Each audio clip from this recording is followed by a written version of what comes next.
Hello friends, मित्रांनो 24 डिसेंबरला आपण NMS परीक्षेला सामोरे जाणार आहेत।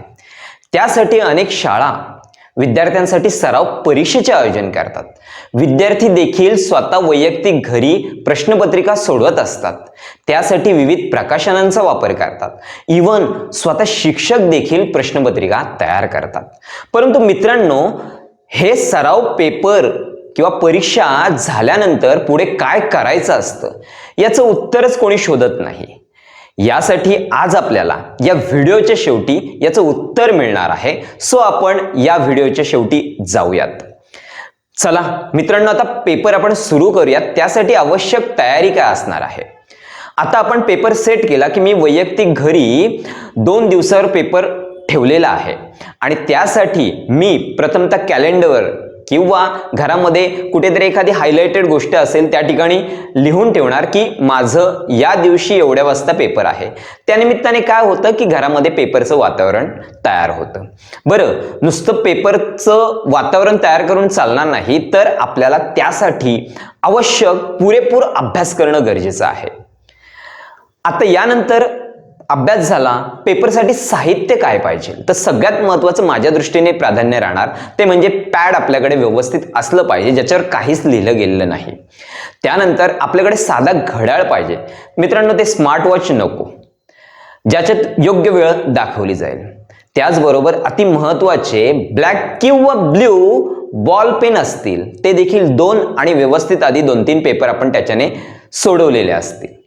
आपल्यासोबत कंपास पेटी असतेच, ज्याच्यामध्ये पेन्सिल व्यवस्थित असली पाहिजे आणि खोडरबर देखील चांगलं असलं पाहिजे। बरं, पेपर सुरू झाल्यानंतर अधूनमधून आपल्याला पाण्याची आवश्यकता असणार आहे। सो पाण्याची बॉटल आपल्यासोबत असेल। त्यानंतर एक छोटी पट्टी असेल आणि आपल्याला थोडंसं ताजेतवानं राहण्यासाठी आपण चॉकलेट देखील आपल्या आवडीचे ठेवणार आहोत। मित्रांनो, आता आपला पेपर सुरू होत आहे, पेपरला बसलोय, त्यासाठी आपल्याला सुपरवायझरची आवश्यकता असते। आणि तुम्हाला माहिती आहे, तुमच्या घरात देखील असे बरेच सुपरवायझर असतील जे तुमच्यावर नेहमी लक्ष ठेवत असतात, परंतु अशाच सुपरवायझरना आपण अपॉइंट करायचं आहे। त्या सुपरवायझरांना दर अर्धा तासामध्ये आपल्याला अलर्ट करायला सांगायचं आहे।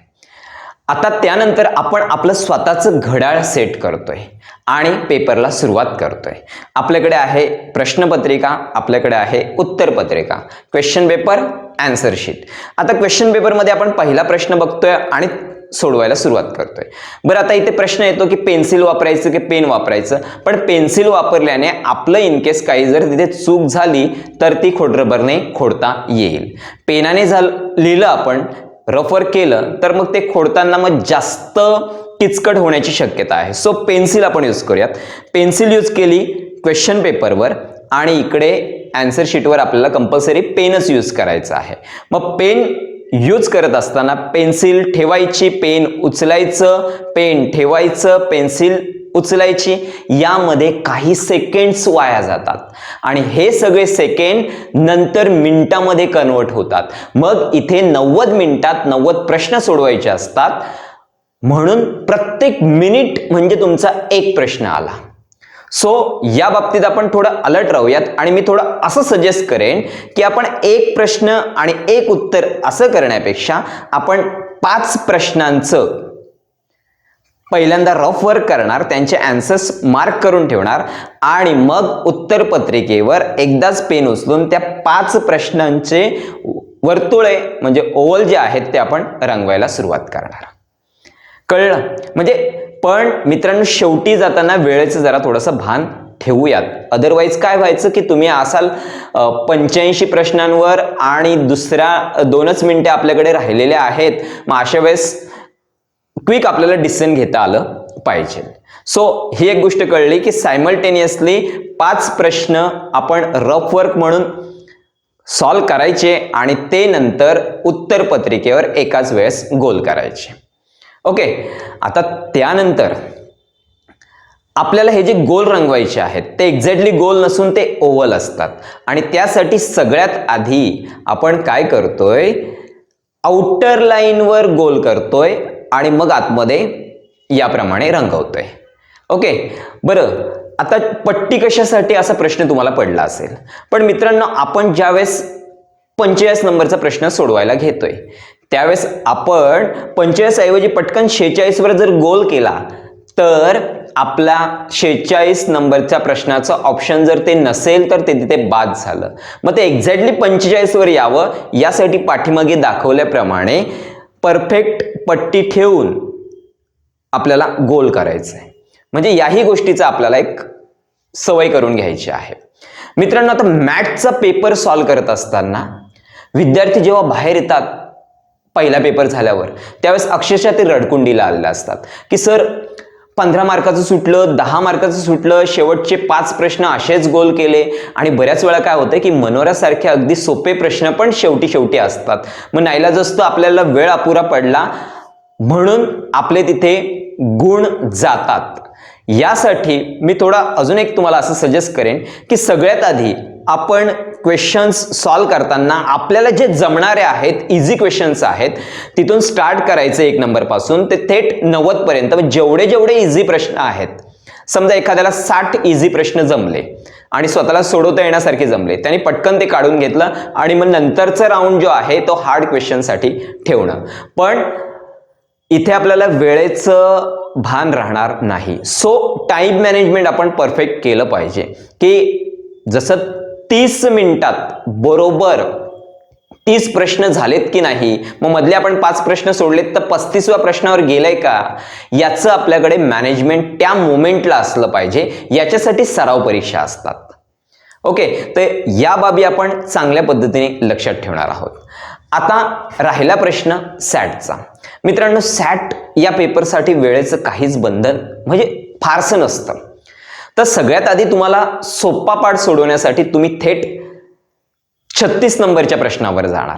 36 ते 70 समाजशास्त्राचे प्रश्न, यांना मिनिटापेक्षाही वेळ कमी लागतो, जास्त वेळ हे गोल करण्यासाठी लागतात.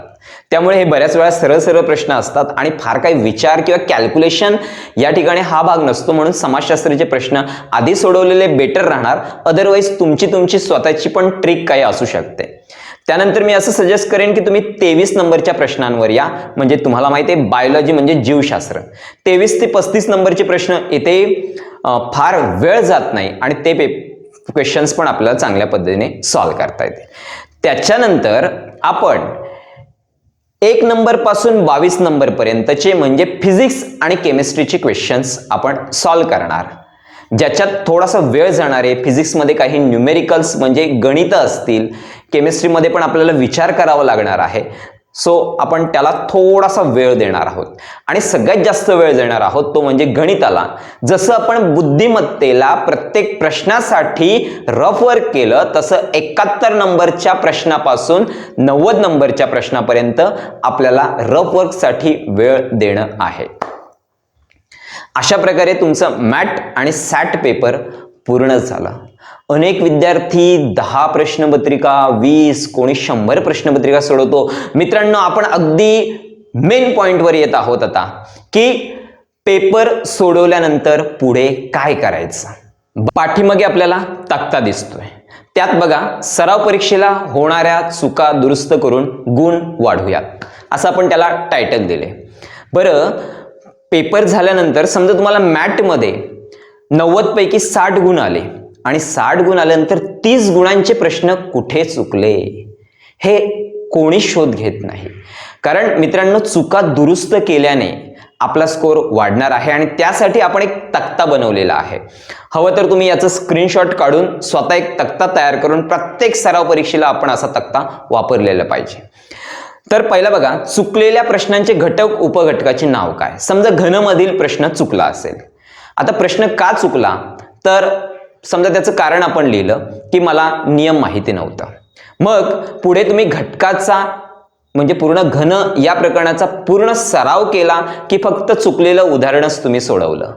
आता हे लिहिण्याचा उद्देश असा की आपल्याला अंदाज येईल की घन या प्रकारातील किती प्रश्न चुकलेले आहेत. मग पूर्ण घटक अभ्यासलं पाहिजे की केवळ तेवढंच उदाहरण आपण सोडवलं पाहिजे.